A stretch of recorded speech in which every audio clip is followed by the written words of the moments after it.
Stuff I saw on the news. Henry this morning. Yesterday, I'm watching the news. I almost don't want to do it anymore. I can't believe they can't put positive stuff on it, and it's stuff that do report on it seems to be like a minute late. Like, you should have reported on this shit, excuse my French, years and years ago. And here's the case in Florida. I didn't know that kids are going to school and they're being spanked. Now, if I wasn't a victim of the spanking in school, I probably wouldn't have much to say on it. But I will tell you this. I was in a school system. I had teachers were more of the bullies than the kids were. The teachers would make you wear dunce cap. The teacher would take and spank you. Right? You had to be just a little bit unruly and give them, and they would target you. My abuse came from school, and why I wanted to quit and leave at 17 was not only was I having it at school and none a teacher wouldn't listen.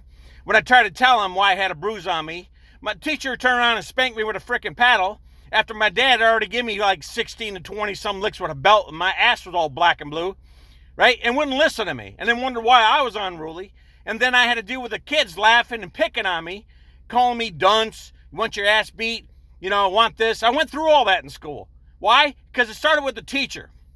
Let me tell you about children's mindset. I can speak this topic because I had walked it. When other children see a child from an adult being punished in public or know of it, they feed on it. Humans are like lions and the tigers, okay? Lions and tigers. They feed on that, and now the child that is being punished becomes a victim. And it's hard to stop it. And it's embedded in their brain because the strong think that's weak, but they don't realize the person that's being punished is the strong one, and the weak one is the one that's verbally or physically abusing the strong. I've been down this road. I don't need no damn doctor with a PhD. I don't need somebody that's been through college, talked about this shit. I lived it, okay? And I lived it horrifically. And then I had a dad that didn't want to work and moved around all the time and worked when he wanted to work. So we had to move because he either couldn't pay the mortgage or pay the rent, and we'd have to pack up and move 14 frickin' times. Okay? And I go to another school and deal with the same old shit. And then go home and deal with a father that abused me when he was around, and when he wasn't around, it was peace and quiet. So I lived it. I'm a victim of that. I'm a victim of the school paddling. I'm the victim of the principal want to smack your hands. I was a victim of a teacher that took a ruler and come up and whack your hands. Right? If you didn't be quiet, come up and whack you in the head, make you sit in a dunce cap in front of the classroom. I've been down that road. The teachers were the abusers. And because the teachers were abusers, then the kids became the abusers. And then the abusee got more and more and more. And then they wonder why they lash out and they get angry. I'm an adult, 60 years old, and I'm angry just talking about it. And I can't believe in the 21st century, with all the education, let's go to college, let's educate. The frickin' people that are educated are the worst. They're the worst. And yes, I'm pissed off about it, because I gotta watch it on TV in the 21st century, a child being paddled and being whacked by an adult. If you can't control the kid based on your persona and your leadership and talk to him as a human and give them dignity, then you shouldn't be teaching. Because you got a problem. And I don't give a shit if you got 30 PhDs. I don't give if you got 40 years of college education. There's nothing that gives you as a teacher permission as an adult to touch a child. I raised 2 children, they're bright as hell, and I maybe once in their whole life paddled them. I used them with talk, I used them with respect, I used them with leadership, and my children, in my opinion, in society, turn out to be damn goddamn good. Right? But I swear if I ever heard a teacher had touched my child, I'd have gone in and beat that crap out of them.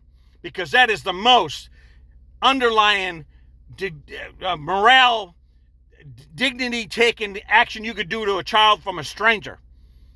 Your children's mindset is you're the parent, you're putting them in a social atmosphere with teachers, and they are being protected. When that teacher crosses that line and touches that child physically, sexually, or with a paddle, or with their hand, or verbally abuses them in front of people, that changes their perspective on life and who they are. You change their character. You can make them go be a criminal.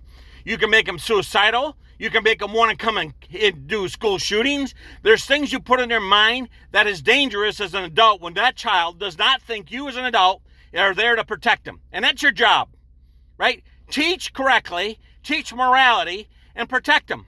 When you break that line and cross over that threshold, that is no different than hazing. That's no different than verbal hazing. Okay? And I was a victim of that too. And there was a time where I still regret that I might have crossed the line and got tied up in that bullshit. Human beings are weird when it comes to people being punished, or they feel they're weak, or they get wrapped up in the emotion and they lose control. There's a trigger in the brain that just freaking doesn't know when to say enough. I know. And I've learned, and I'm careful with that. And I'm passionate with it. And you as an adult, and you as a teacher, you as a police officer, you as a leader, got to take control of that, and you got to stop it. I see verbal abuse now as an adult. Everywhere I've worked, I've seen it and had it. The verbal abuse can be as bad as the physical abuse. Hazing, goofing around, chuckling around, talking about race, sex. Some of it I hear just blows my freaking mind. It even goes down that road. You guys and gals and adults and teens, even the teens, you need to take control of this stuff. If you don't want it done to yourself, then don't do it to somebody else. And like I said, I've had some regrets because I almost got tied up in some of that shit and I had to pull myself back. And you don't realize it. You don't realize it. You think it's harmless, but it's not. So you got to really understand it. You got to understand that it is dangerous. That's all I got to say. Reel it in, take control of it, and stop it. Henry out. And have a good day.